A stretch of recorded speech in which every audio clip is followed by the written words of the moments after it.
कट्टर जुने शिवसैनिक हारून खान यांचं खरंच कौतुक करतो, कारण कट्टर शिवसैनिक म्हणून त्यांची ओळख तर आहेच, पण एक नवोदित आमदार म्हणून त्यांनी जी कारकीर्द सुरू केली, आमदार म्हटल्यानंतर साहजिकच आहे तिथल्या नागरिकांच्या काही व्यथा वेदना असतील, त्यांचे प्रश्न असतील, त्याची सोडवणूक आणि त्याचबरोबरीने इतर काही सामाजिक कामं. याचं कारण असं की शिवसेना प्रमुखांनी शिवसेनेची स्थापना करताना 80% समाजसेवा आणि 20% राजकारण हे एक आम्हाला बंधन घातलं होतं. आज हारूनजी तुम्हाला खरंच मला धन्यवाद द्यायचे, कारण तुम्ही ही क्रीडा स्पर्धा नव्याने सुरू करता आहात आणि केवळ ती विभागापुरती न ठेवता आता तुम्ही जे सांगितलं की आपल्या देशातनं इतर राज्यातनं सुद्धा संघ येणार आहेत. खूप खूप शुभेच्छा तुम्हाला देतो आणि मला खात्री आहे की या स्पर्धांमधून जे क्रीडापटू त्याच्यात सहभागी होतील त्यातून आपल्या देशाचं जागतिक पातळीवरती प्रतिनिधित्व करणारे क्रिकेटपटू तयार होतील आणि तसे व्हावेत अशी मी तुम्हाला शुभेच्छा देतो.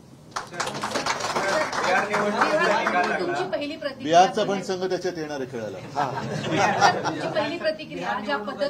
आता त्याच्याबद्दल म्हटलं तर तुम्ही ही प्रतिक्रिया दाखवणार नाही. तुमची पहिली प्रतिक्रिया एक मोठं बहुमत नाही, जे शेवटी असं आहे, आपले कोण मुख्यमंत्री म्हणालेत ना, जो जीता वो सिकंदर, लेकिन वो सिकंदर बनने का राज वो कोई समझ नहीं सका आज तक. जे जिंकले त्यांचं अभिनंदन आहे.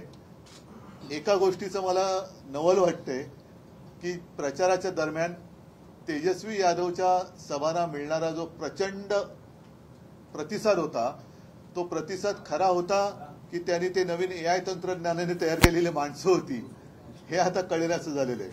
म्हणजे ज्यांच्या सभेला अलोट गर्दी होते त्याचं सरकार न येता, ज्यांच्या सभेला रिकाम्या खुर्च्या जास्त असतात, रिकाम्या खुर्च्यांची गर्दी असते, त्यांचं सरकार येतं.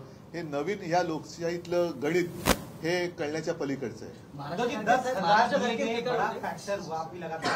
10,000 महिलाओं को देके बड़ा फैक्टर वो एक फैक्टर है, लेकिन ठीक है उससे काफी फर्क होगा शायद, लेकिन रोजाना जो लोग भुगत रहे हैं वहां पे, वो इतने आसानी से उनके मन में बदलाव नहीं आ सकता. तो ठीक है, अभी जो जीता वो सिकंदर तो ठीक है. मुख्यमंत्री पदाचा अजून चेहरा पुढे आलेला नाही, कारण अनेकांचं म्हणणं आहे हेच त्यांच्या बहुमताचे एक गणित आहे. कारण आपल्याकडे सुद्धा महाराष्ट्रात 5वी बहुमत मिळालं, पण मुख्यमंत्री पदाचा चेहरा निवडायला एक मला वाटतं महिना लागला, काही कालावधी लागला. तसंच तिकडे बिहारमध्ये करायचं चाललेले. म्हणजे एवढे सगळे जण असताना अजूनही मग तुमच्या नेता निवडीला वेळ का लागतोय, सगळं स्पष्ट पाहिजे होतं.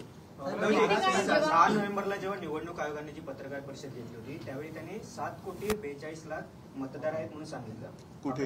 बिहारमध्ये. आणि मतदान झालं त्या दिवशी 7,45,00,000 लोकांनी मतदान केलं. जवळपास 3 लाख मतदार वाढलेले आहेत. नाही, आता हे म्हणूनच म्हटलं ना, हे एक अनाकलनीय गणित झालेलं आहे, अनाकलनीय गणित आहे. आता त्यावेळेला जो एक मुद्दा उचलला गेला होता की 65 लाख मतदारांची नावं मतदार यादीतनं गाळली, ती घेतली गेली परत की नाही घेतली गेली हे काहीच कळायला मार्ग नाहीये. अनेकदा इथे सुद्धा महाराष्ट्रामध्ये आम्ही मुंबईमध्ये सर्व पक्षांनी मिळून मोठा मोर्चा काढला. त्याच्यात दुबार मतदार नोंदणी झालेली आहे, अनेक ठिकाणी बोगस पत्ते दिले गेलेले आहेत. त्याच्याबद्दल कुठेही निवडणूक आयोग काही बोलायला तयार नाही, काही करायला तयार नाही, धिम्म बसलेला आहे. आणि अशा परिस्थितीत जे काय चाललंय त्याला लोकशाही मानायचं का, हा विषय. आमच्या निवडणुकीला काही विरोध नाहीये, कारण निवडणुका ही लोकशाहीचा जीव आहे. पण त्या आत्म्यावरतीच, त्या जीवावरतीच जर का अशा पद्धतीने घाला घातला जात असेल आणि त्यातली पारदर्शकता निघून जात असेल तर त्याला लोकशाही म्हणायचं का?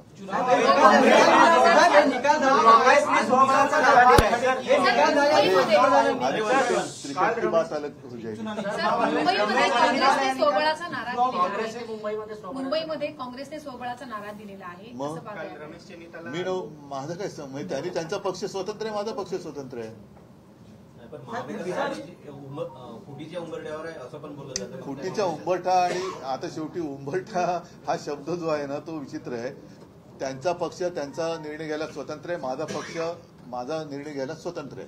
गुजरातचे निकाल आले, पंतप्रधानांनी भाषण केलं. चुनाव के दौरान काफी सवालों के घेरे में रही है आप। सिर्फ बिहार ही क्यों, पूरे देश में, महाराष्ट्र में भी जो कुछ हुआ, लगातार हम सवाल के ऊपर सवाल पूछते जा रहे हैं, लेकिन चुनाव आयोग कुछ उत्तर नहीं दे रहा है, ना दे सकता है।